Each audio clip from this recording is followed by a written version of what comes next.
श्री भगवद गीता जी। हरे कृष्ण, कृष्ण राधे, राधे कृष्ण, हरे हरे।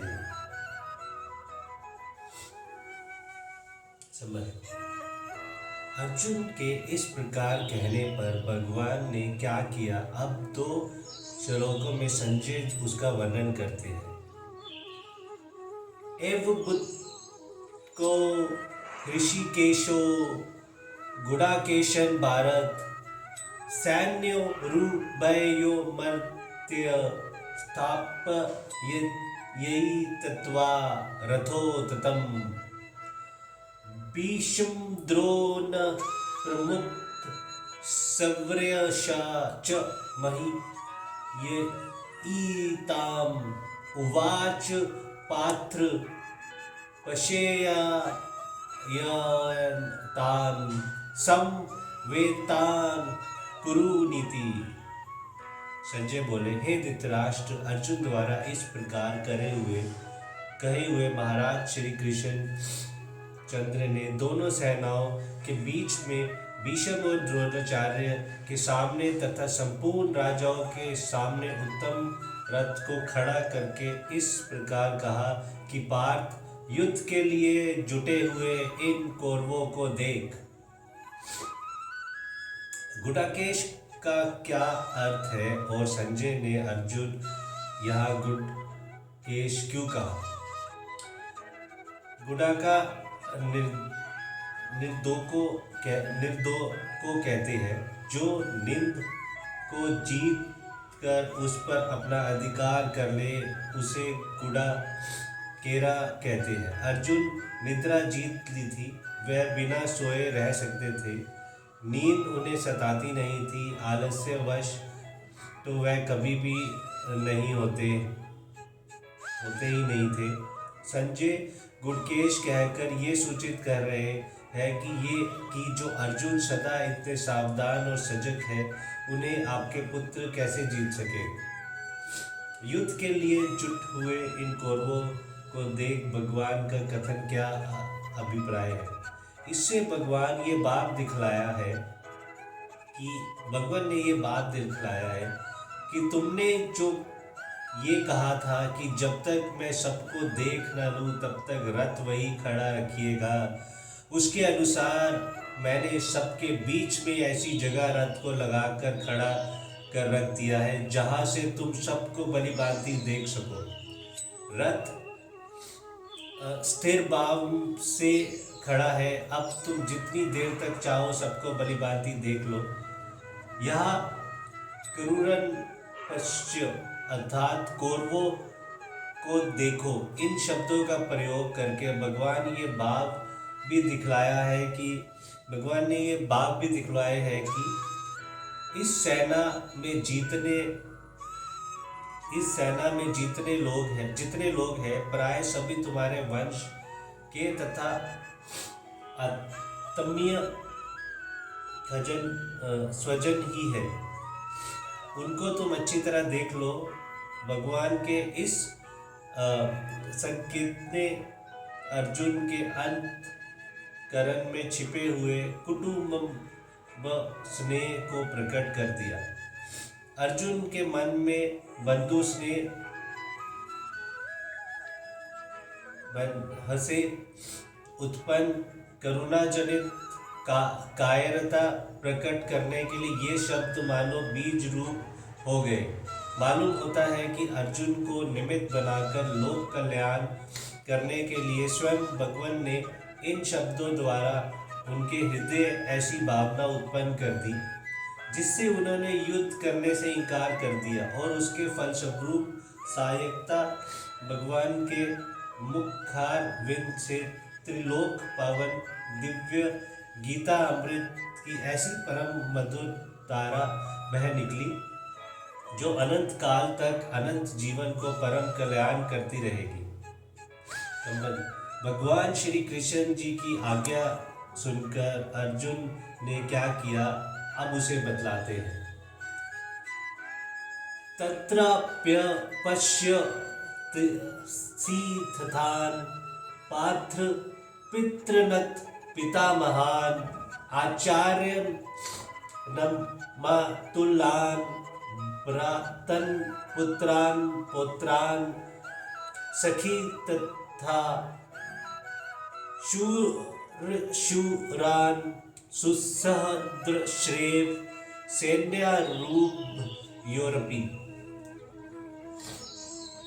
इसके बाद पितापुत्र अर्जुन ने उन दोनों ही सेनाओं में स्थित ताऊ चाचू को, दादों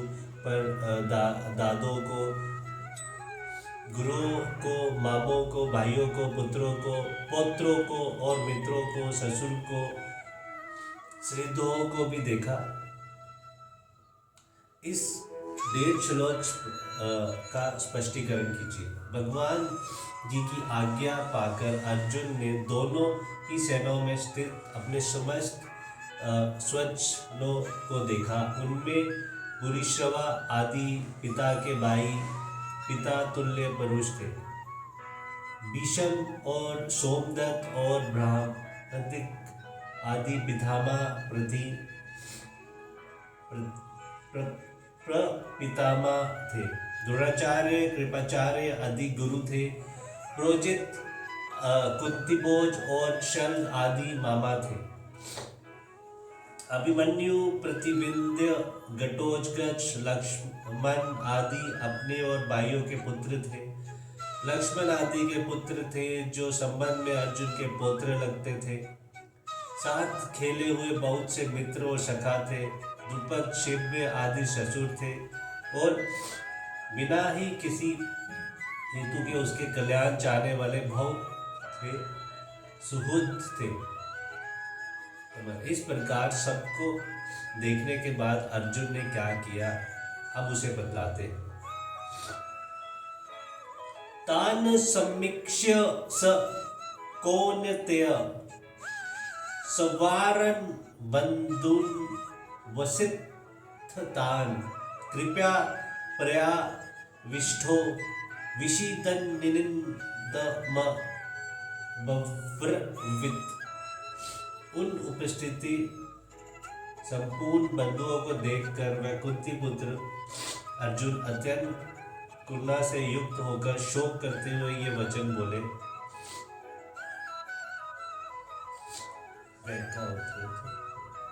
उपस्थित संपूर्ण बंधुओं से इनका क्या लक्ष्य था? पूर्व के 1.5 श्लोक में अर्जुन अपने पिता, पितामह आदि बहुत से पुरुषों की बात कह चुके हैं।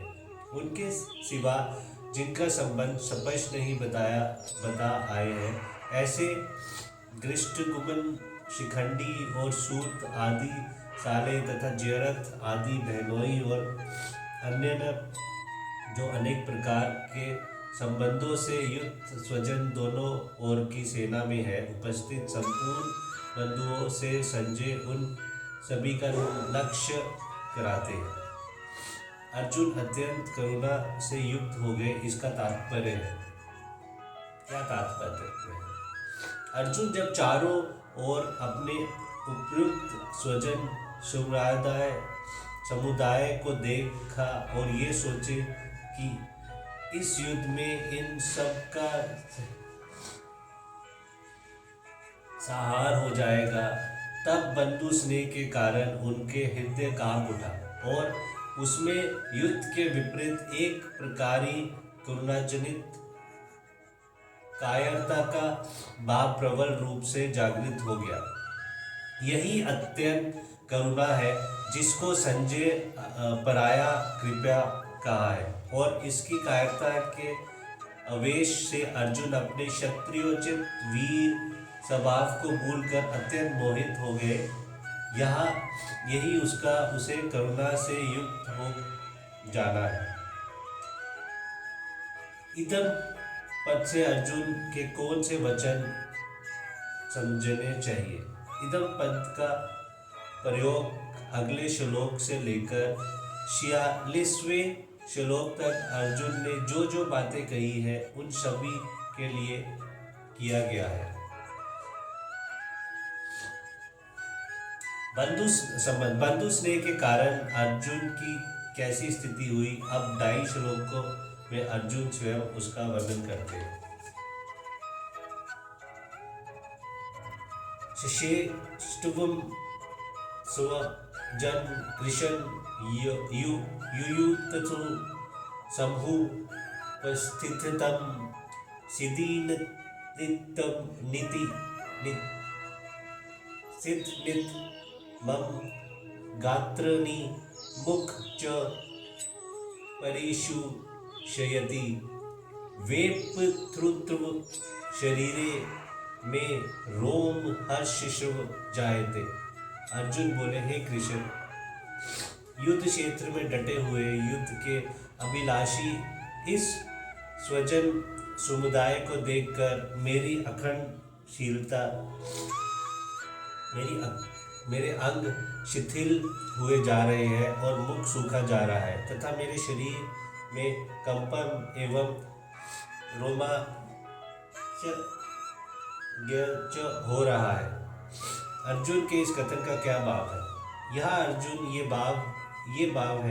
का ये भाव है कि इस महायुद्ध का महान भयंकर परिणाम होगा। ये सारे छोटे बड़े सगे संबंधी तथा आत्मीय स्वजन जो इस समय मेरी आंखों के सामने है, मौत के मुंह में चले जाएंगे। इस बात को सोचकर मुझे इतनी मामिक पीड़ा हो रही है, मेरे हृदय में इतना भयंकर दाह और भय उत्पन्न हो गया है कि जिसके कारण मेरा शरीर ऐसी दुर्वस्था हो रही है।